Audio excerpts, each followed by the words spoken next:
Beranjak ke berita lainnya, keluarga almarhum Arya Daru Pangayunan tidak puas atas hasil penyelidikan polisi terkait kematian misterius diplomat muda itu. Keluarga yakin ada pihak lain yang terlibat dalam kematian Arya Daru.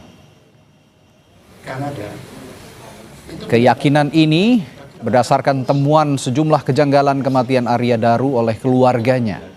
Keluarga pun mengungkap diplomat Kemlu itu telah mempersiapkan matang kepindahan keluarganya ke Finlandia.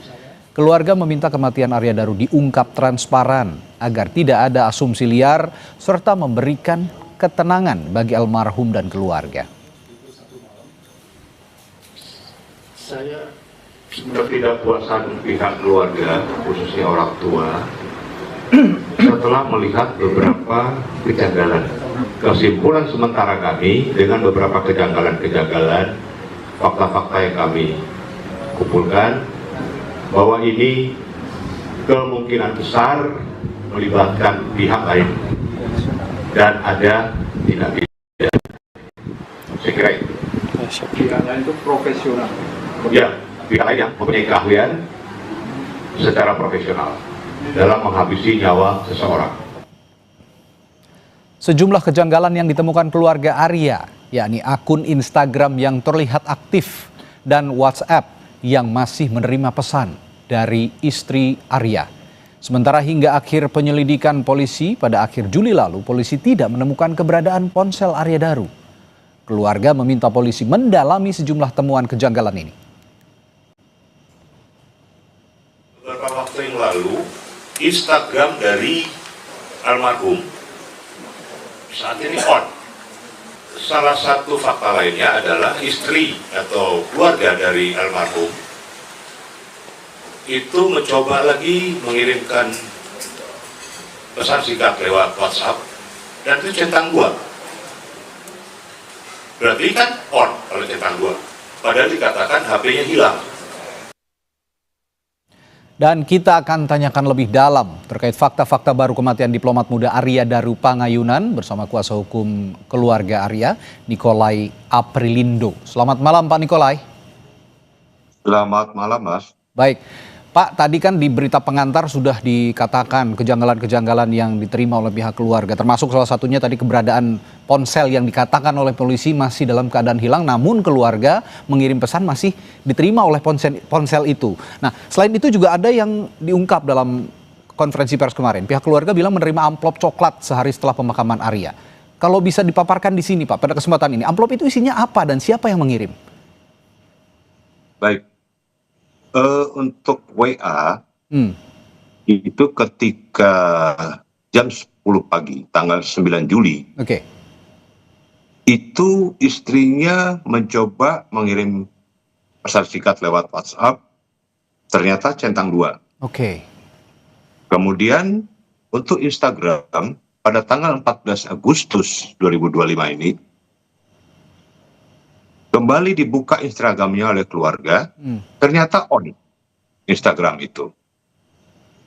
Namun setelah itu dicoba lagi sekali off, menghilang. Nah ini menjadi kejanggalan, kejanggalan yang tidak masuk di dalam akal sehat ketika kami mendapatkan informasi dari konvers yang dilakukan oleh Polda bahwa HP-nya hilang. Itu kapan terjadinya Pak Nikolai?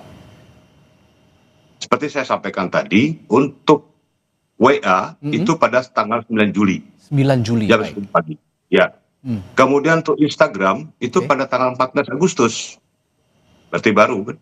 Artinya pihak keluarga mengasumsikan ini ada yang mengoperasikan sebenarnya ponselnya Arya Daru ini. Tidak hilang begitu ya?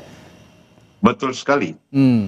Dan itu sudah coba dikoordinasikan dengan polisi Pak? Katanya kan kalau memang ponsel itu aktif, itu kan bisa dilacak keberadaannya di mana?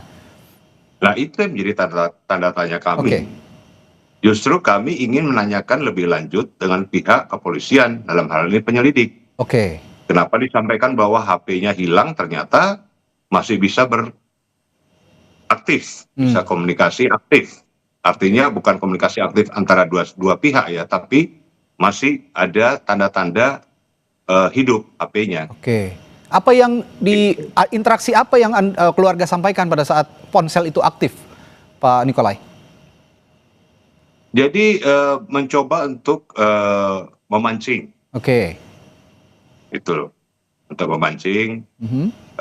HP dari almarhum ini. Ternyata on. Oke. Ada beberapa aplikasi ataupun merek ponsel yang bisa punya fitur untuk mengetahui keberadaan ponsel lainnya. Nah, apakah itu dimiliki juga oleh ponsel Arya, Pak Nikolai, dan coba dilacak oleh pihak keluarga? Ya, keluarga tidak mau mendahului, kami Oke. menyerahkan itu kepada pihak kepolisian. Hmm. Sehingga yang punya kewenangan untuk mendeteksi, Ya. untuk tracking dan sebagainya kan pihak kepolisian. Kalau kami nanti dipikir kami Ya, oke, melakukan baik. hal-hal yang melawan hukum. Biar proses hukum yang melakukan itu ya Pak ya. Nah, tadi pertanyaan saya soal amplop itu tadi isinya apa Pak, dan siapa yang mengirim?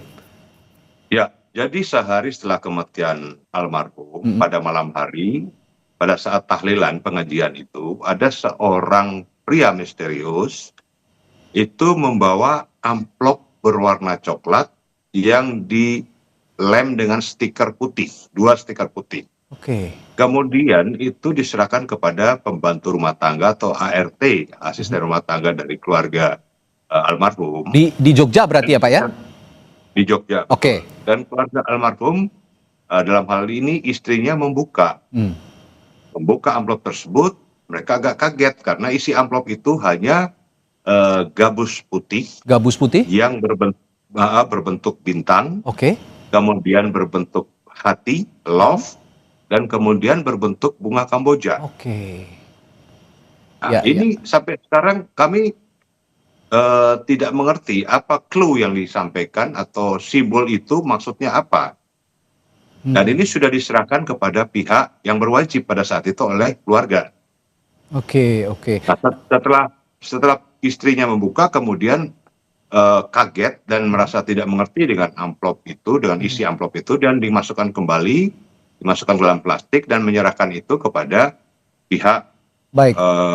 penyelidik. Penyidik. Oke, Pak Nikolai sebentar. Tadi Anda menyebutkan sosok pria misterius yang memberikan amplop itu. Artinya pihak keluarga sempat melihat pria itu atau mungkin ada CCTV yang merekam sosok pria pengirim amplop itu? Keluarga tidak mengetahui siapa pria itu, tapi memang pria itu datang ke tempat duka. Sayangnya memang tidak ada CCTV di rumah keluarga itu. Oke, dan itulah fakta-fakta yang selama ini tidak diungkap polisi dan baru diungkap oleh pihak keluarga. Nah, Pak Nikolai, Anda juga sempat menyebutkan ada sosok profesional di balik kematian almarhum Arya Daru. Siapa yang dimaksud sosok profesional ini, Pak Nikolai? Jadi begini, Mas.